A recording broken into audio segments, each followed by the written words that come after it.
Exercise 10.6 का question number 2 देखते हैं। सेकंड क्वेश्चन में दिया हुआ है two chords A B and C D of length 5 centimetre and 11 centimetre respectively of a circle are parallel to each other and are on opposite sides of its center.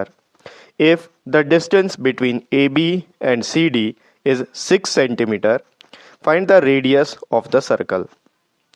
देखो ये question में बोल रहा है एक सर्कल है, उस circle में दो कॉर्ड है, वो दोनों कॉर्ड सेंटर के ऑपोजिट डायरेक्शन में, मतलब एक दूसरे के ऑपोजिट डायरेक्शन में सेंटर से, यानी कि अगर एक ऊपर होगा सेंटर से तो एक सेंटर के नीचे है, जिसमें कि पहला कॉर्ड ए बी है जिसका लेंथ 5 सेंटीमीटर है और दूसरा कॉर्ड है सी डी जिसका लेंथ 11 सेंटीमीटर है।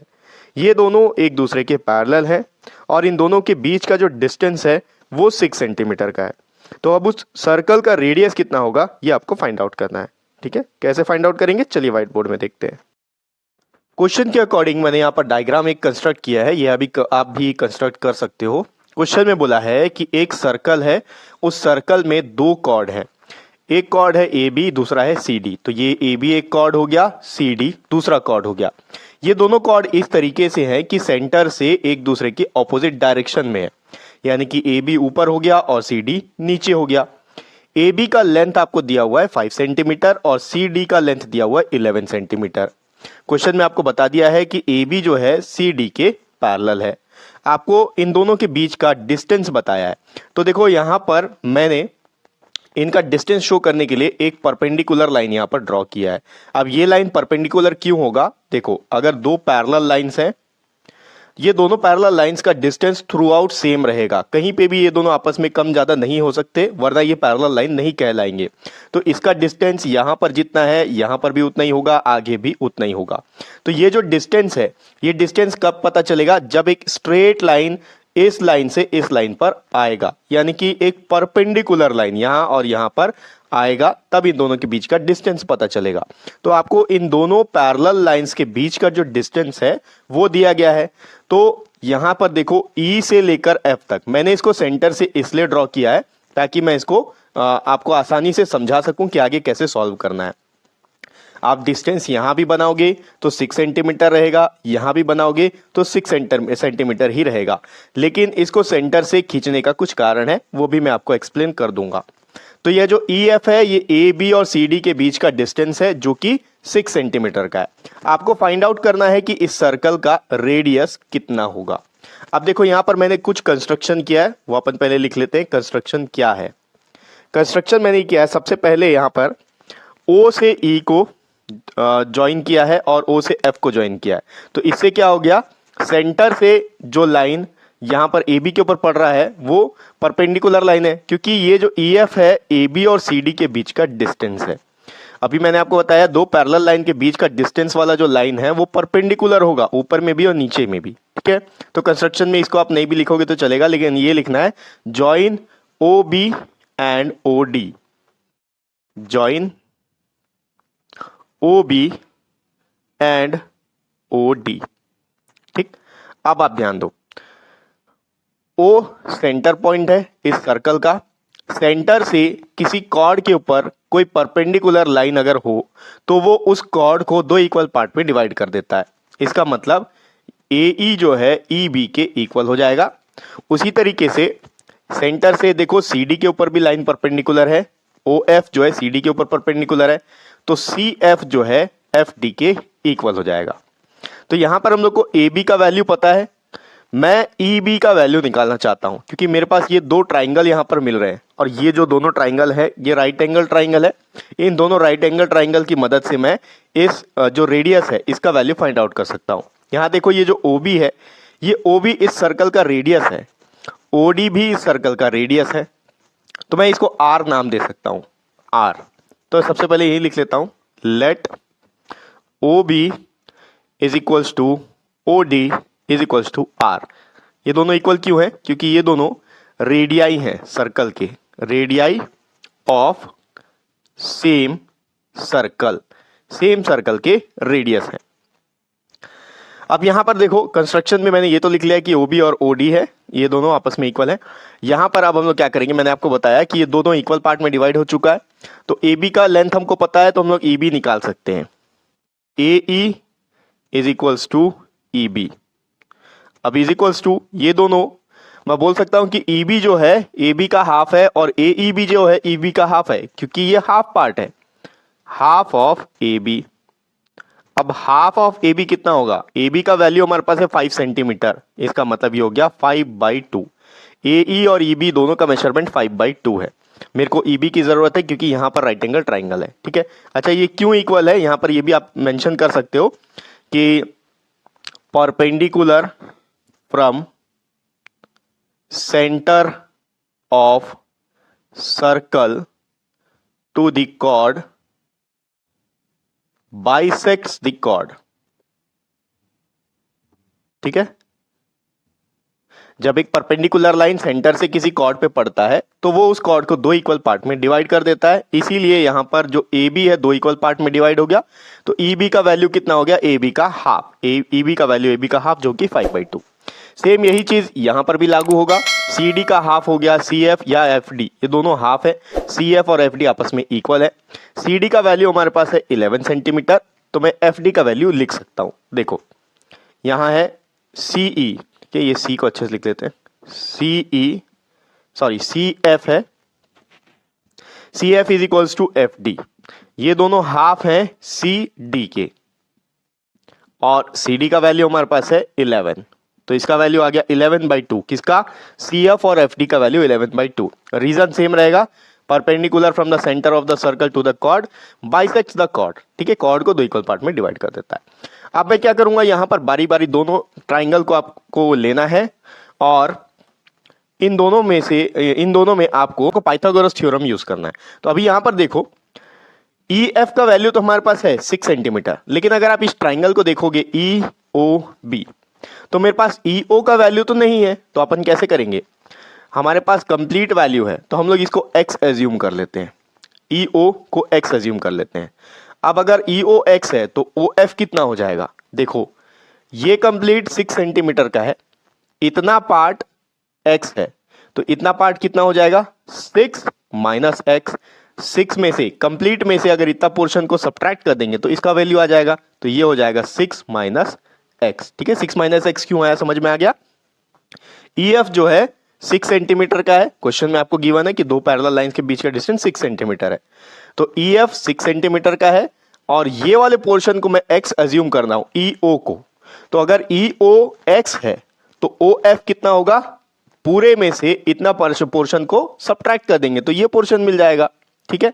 एग्जांपल देके समझाता हूं आपको, देखो अगर ये 4 है तो ये कितना होगा 2 होगा। अब 2 कैसे मिलेगा आपको, 6 में से 4 को सब्ट्रैक्ट करोगे तो 2 आएगा। तो कंप्लीट 6 है, 6 में से इतना पोर्शन को मैंने x एज्यूम किया है, x को सब्ट्रैक्ट कर दिया, तो 6 माइनस एक्स ओ एफ का वैल्यू है। तो मैं यहां लिख लेता हूं, यहां पर ये भी लिख लेते हैं, लेट ओ ई या E O is equals to X, ठीक है। तो ये जो होगा, और ओ एफ कितना आ जाएगा, ओ एफ आ जाएगा 6 माइनस एक्स, ठीक है। अब यहां पर देखो इस ट्राइंगल में मेरे पास इसका वैल्यू है, इसका वैल्यू है, और आर का वैल्यू आपको निकालना है, तो हम लोग इसको यहां पर यूज करेंगे इन राइट ट्राइंगल। कौन सा ट्राइंगल, ई ओ बी। इस ट्राइंगल में बाय पाइथागोरस थ्योरम हाइपोटेनस का स्क्वायर यानी कि ओ बी का square is equals to perpendicular का स्क्वायर यानी कि ओ ई का स्क्वायर प्लस बेस का स्क्वायर यानी कि ई बी का स्क्वायर। यही चीज आप दूसरे ट्राइंगल के लिए भी करोगे, तो पहले मैं इसको कर लेता हूं। ओ बी का स्क्वायर, ओ बी को हमने आर एज्यूम किया है, तो ये हो गया आर का square is equals to O E का स्क्वायर, यहां एक्स है तो एक्स का स्क्वायर प्लस ई बी का स्क्वायर। ई बी का वैल्यू अभी हमने फाइंड आउट किया था, ई बी का वैल्यू 5/2 है, तो ये हो गया 5/2 का स्क्वायर। इसको दे देते हैं इक्वेशन नंबर फर्स्ट। अब यहीं पर मैं ये वाले राइट ट्राइंगल के लिए भी निकाल लेता हूं। यहां पर आप लिख लेना बाय पाइथागोरस थ्योरम करके, in triangle F O D, ये भी राइट एंगल ट्राइंगल है, यहां भी पाइथागोरस थ्योरम यूज करेंगे। ओ डी हाइपोटेनस है, ओ डी का square is equals to perpendicular है ओ एफ का स्क्वायर प्लस बेस है एफ डी। देखो ये चीज कहां से आ रहा है, आप कंफ्यूज मत होना, मैं यहां लिख देता हूं बाय पाइथागोरस थ्योरम, ठीक है। ये पाइथागोरस थ्योरम है, वरना आप कंफ्यूज हो जाओगे ये चीज कहाँ से आ गया। ठीक है, कई बार ऐसा कंफ्यूजन हो जाता है। तो ब्रैकेट में लिख लेना, जरूर मेंशन कर देना, बाय पाइथागोरस थ्योरम हाइपोटेनस का square is equals to perpendicular square plus base square. यहां पर भी वही चीज अप्लाई हो रहा है। ओडी का स्क्वायर, देखो ओडी का वैल्यू है आर, तो ये हो गया आर का स्क्वायर प्लस ओ एफ है 6 माइनस एक्स, 6 माइनस एक्स का स्क्वायर, सॉरी यहां प्लस नहीं है, इक्वल टू का साइन है, प्लस एफ डी का वैल्यू यहां निकला है, देखो एफ डी 11/2 का स्क्वायर, ये दे देते हैं इक्वेशन नंबर 2। अब देखो इक्वेशन 1 और इक्वेशन 2 को कंपेयर करो। एलएचएस दोनों का आर स्क्वायर है तो आरएचएस भी इक्वल होगा। देखो एलएचएस दोनों का सेम है तो आरएचएस को हम लोग एक साथ ले सकते हैं, आरएचएस भी इक्वल होगा। तो मैं इसको यहां ले लेता हूं, from equation number first and second. अगर एलएचएस इक्वल है तो आरएचएस भी इक्वल होगा, तो इसका आरएचएस लिखते हैं एक्स स्क्वायर प्लस 5/2 का whole square is equals to, यहां है 6 माइनस एक्स का होल स्क्वायर प्लस 11/2 का स्क्वायर। ठीक है, अगर आपको ये पार्ट समझ में आ गया होगा तो मैं इस पार्ट को रब कर लेता हूं। इस पार्ट को आपको ध्यान में रखना है, यहां से कोई चीज हमारे काम आने वाला है आगे चल के। ये वाला जो इक्वेशन है ये हमारे काम आएगा, तो इन दोनों इक्वेशन को मैं यहां ऊपर लिख लूंगा और इसको रब करके इसको आगे सॉल्व करते हैं। तो देखो ये इक्वेशन फर्स्ट था, ये इक्वेशन सेकंड था, दोनों को हम लोग को इक्वेट करना है। एलएचएस दोनों का इक्वल है तो आरएचएस भी दोनों का इक्वल होगा। ठीक है, अब यहां से अपन एक्स का वैल्यू फाइंड आउट करेंगे। यहां क्या होगा, देखो ये हो गया एक्स स्क्वायर प्लस 5/2 का होल स्क्वायर, तो मैं इसको ब्रैकेट ओपन कर लेता हूं। 5 का स्क्वायर हो गया 25 डिवाइडेड बाई 2 का स्क्वायर हो गया 4 इज इक्वल्स टू, अब यहां देखो 6 माइनस एक्स का होल स्क्वायर, तो यहां पर ये गलती मत कर देना कि 6 का स्क्वायर माइनस एक्स का स्क्वायर, ऐसा नहीं होगा। a माइनस बी का होल स्क्वायर आइडेंटिटी यहां पर लगेगा। ठीक है, तो a माइनस बी का होल स्क्वायर आइडेंटिटी क्या होता है, a square plus B square minus 2ab। तो मैं डायरेक्ट कर रहा हूं, देखते जाओ, a स्क्वायर यानी कि 6 का स्क्वायर प्लस बी स्क्वायर यानी कि एक्स का स्क्वायर माइनस 2ab, तो 2a है 6, 2 इंटू 6 12 और b है x, तो 12x हो गया। ठीक है, मैं डायरेक्ट किया हूं, आप एक बार रफ में करके इसको देख लेना, यही आएगा। प्लस 11 का स्क्वायर हो गया 121 डिवाइडेड बाई 2 का स्क्वायर हो गया 4। अब न्यूमेरिक वैल्यू को एक साइड कर लेते हैं, एक्स वाले टर्म को एक साइड। ठीक है, उससे पहले यहां पर देखो, मैं डायरेक्ट कर रहा हूं, यहां पर देखते जाओ, ये एक्स स्क्वायर यहां भी प्लस में है, यहां भी प्लस में है। अगर इस एक्स स्क्वायर को मैं यहां लाऊंगा तो ये इधर आके माइनस हो जाएगा, x square minus x square 0 हो जाता है। ठीक है, तो मैं डायरेक्ट यहां से कट कर सकता हूं इस तरीके से। अब ये 12x इधर माइनस में है, मैं इसको इधर लेके आता हूं, अगर यहां माइनस में है तो यहां के प्लस हो जाएगा, ये हो गया 12x प्लस 12x। ठीक है, अब यहां पर देखो ये 25/4 है, तो मैं इसको अभी ऐसे ही लिख लेता हूं वरना आप कंफ्यूज हो जाओगे। 25/4 इज इक्वल्स टू, यहां बच गया 6 का स्क्वायर हो गया 36 प्लस 121 डिवाइडेड बाई 4। ठीक है, अब यहां देखो ये न्यूमेरिक वैल्यू है, इसको राइट साइड शिफ्ट करेंगे, सॉल्व करना है बस आपको। ये हो गया 12x plus 25 divided by 4 is equals to, यहां 36 के नीचे कुछ नहीं है, मतलब 1 है, दोनों का एलसीएम लेना पड़ेगा, एलसीएम आएगा 4। 1 का टेबल में 4 टाइम्स में आता है, तो 36 को 4 से मल्टीप्लाई करना पड़ेगा, 36 इंटू 4, 4 6 जार 24, 4 3 जार 12 प्लस 2 हो गया 14, 144 प्लस 121। ठीक है, अब यहां पर इसको भी राइट साइड शिफ्ट करना पड़ेगा। 12x इज इक्वल्स टू 144 प्लस 121 ऐड करते हैं, 4 प्लस 1 हो गया 5, 4 प्लस 2 हो गया 6, 1 प्लस 1 हो गया 2 डिवाइडेड बाई 4, 265 डिवाइडेड बाई 4। अब ये 25/4 इधर प्लस में था, वहां जाके सब्ट्रैक्ट माइनस 25/4।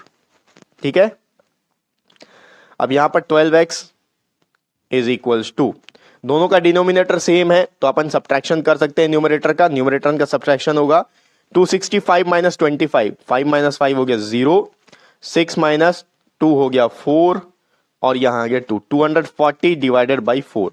क्योंकि दोनों का एलसीएम सेम है तो अपन को एलसीएम निकालने की जरूरत नहीं है, डिनोमिनेटर सेम है तो एलसीएम निकालने की जरूरत नहीं है, एलसीएम 4 ही आएगा। ठीक है, ये कट जाएगा, देखो 4 1 जा 4, 4 6 जा 24, 4 0 जा 0, ये आ गया 12x इक्वल्स टू 60। x का वैल्यू फाइंड आउट कर सकते हैं, 12 के साथ मल्टीप्लाई हो रहा है, 12 राइट साइड जाएगा तो डिवाइड हो जाएगा, x equals to 60 divided by 12। Cut करते हैं इसको, 2 6 ज़ा 12 हो गया, 2 3 ज़ा 6, 2 0 ज़ा 0, 2 3 ज़ा 6, फिर उसके बाद 2 1 ज़ा 2, 1 बच गया यहाँ, 10 हो गया, 2 5 ज़ा 10, 3 1 ज़ा 3, 3 5 ज़ा 10। एक्स का वैल्यू आ गया 5। एक्स क्या चीज है, देखो EO ये है 5, ये 5 हो गया, और ये पोर्शन कितना होगा 6 माइनस एक्स, यानी कि 6 माइनस 5, ये वाला पोर्शन आएगा 1। ठीक है, तो हम लोग को फाइंड आउट क्या करना था, देखो मेन हम लोग को फाइंड आउट करना था इसका रेडियस। तो रेडियस क्या है R। अब रेडियस कैसे फाइंड आउट करेंगे, एक्स का वैल्यू किसी भी इक्वेशन में पुट कर दो। मैं इक्वेशन फर्स्ट में पुट करूंगा, ज्यादा आसान रहेगा। Put x equals to 5 in equation number first equation में पुट करते हैं, R square is equals to X square plus 5/2 का होल स्क्वायर। ये इक्वेशन फर्स्ट है, यहीं पर पुट करते हैं, आर स्क्वायर का वैल्यू निकल जाएगा। R square is equals to X का वैल्यू 5 है, 5 का स्क्वायर प्लस ब्रैकेट ओपन करते हैं, 5 का स्क्वायर हो गया 25 डिवाइडेड बाई 2 का स्क्वायर हो गया 4। R square is equals to ये भी हो गया 25, 5 का स्क्वायर 25 प्लस 25 डिवाइडेड बाई 4।